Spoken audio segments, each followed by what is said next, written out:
Hello, good day everyone. আজকে আমি আপনাদেরকে দেখাবো যে দখল হস্তান্তর অনুমতিপত্র। হাউজিং প্লটের ক্ষেত্রে দখল হস্তান্তর অনুমতিপত্রটা কি, এটা হয়তো আমরা অনেকেই জানি না।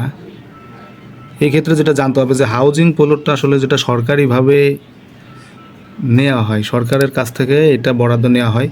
সরকারের কাছ থেকে প্রথম পক্ষ যখন বরাদ্দ নেয়, সে কোনো কারণে এটা বিক্রি করতে চায় বা কাউকে দান করতে চায় বা হেবা করতে চায়, এইগুলো করতে হলে অবশ্যই আপনার জাতীয় গৃহায়ন কর্তৃপক্ষ হতে একটা হস্তান্তর ও নামজারি অনুমতিপত্র নিতে হবে, অথবা হতে পারে হস্তান্তর অনুমতিপত্র। অর্থাৎ আপনি যখন আপনার নামে বরাদ্দকৃত যে প্লটটি দ্বিতীয় কোনো পক্ষের কাছে অর্থাৎ তৃতীয় কোনো পক্ষের কাছে যখন আপনি বিক্রি করতে যাবেন, তখন আপনাকে অবশ্যই এই হস্তান্তর অনুমতিপত্র নিতে হবে।